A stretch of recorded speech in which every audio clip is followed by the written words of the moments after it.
welcome to day 26 of Accelerate to Awesome.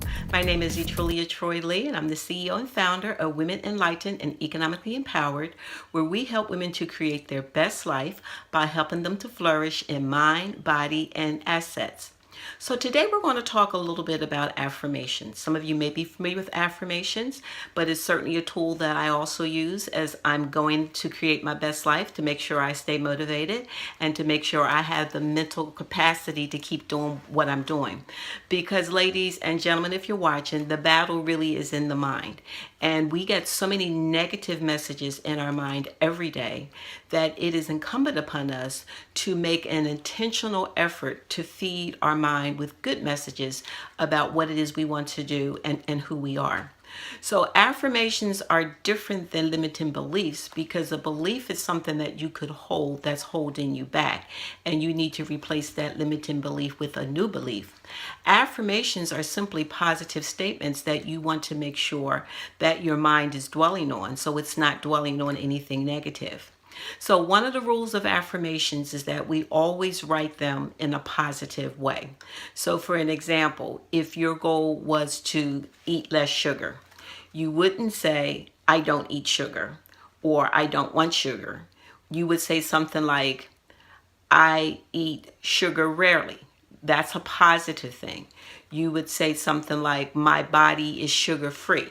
So you don't say what you're not going to do. You simply say what it is you are going to do, or you state the positive intention. If your goal is to stop watching TV for 10 hours a week or whatever, you wouldn't say, I'm not going to watch TV 10 hours a week. You would simply say, I watch TV only 1 hour a week. So you say the intention in the positive in terms of what it is you want to do. And so affirmations can be used in a wide variety of ways. My affirmations are written down on little teeny cards, and so these are 3x5 cards that I've cut in half, and I keep my affirmations with me so I can have them in traffic. I can have them when I'm waiting in the doctor's office. I can just always have them with me just to build my mind up with positive statements. So I use scriptures as affirmations. I use things that I want to be true in my life, or things that are already true in my life that I want to remind myself of. So just start writing things that you want to be true. I'll share with you what some of mine are, just to help you, what some of mine are to help you get started. So I am fearless. That's one of my affirmations. I am fearfully and wonderfully made is another one. I have something valuable to share with every woman that I meet is another one. I eat foods that build my body up. And let me just put a pin here. I am a holistic nutritionist, but guys, just like you, there are some junk foods that I absolutely love that I have to remind myself not to eat. If I could, I would eat chocolate cake every single meal. That would be the ending part of every single meal. But I remind myself that I eat foods that build my body up, and I remind myself of that every day. So when I'm tempted with that chocolate cake, I leave it right there, because that doesn't build my body up. So I have, lots of these. God is on my side. If God be for me, who can be against me? I am on my way to creating the best program for women ever. So what is it that you want to be true in your life? Simply write it down and remind yourself of that.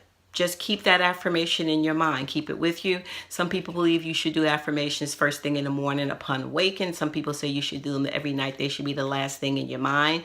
I tend to do mine in between, all throughout the day. Whenever I have a few moments of downtime, I just pull them out and I go through them. How many affirmations should you have? As many as you want. How often can you change your affirmations? As often as you want. It's not anything that's static. You don't have to write them once and never ever revise them. I write affirmations, I achieve it, and then I, put in a new card.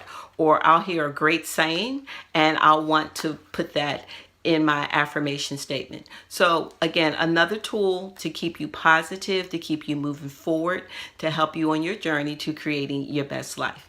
That's it for day 26. We will see you tomorrow on day 27. And as always, life is not a dress rehearsal. You only get one chance. Create your best life now. Blessings and bubbles. Bye-bye.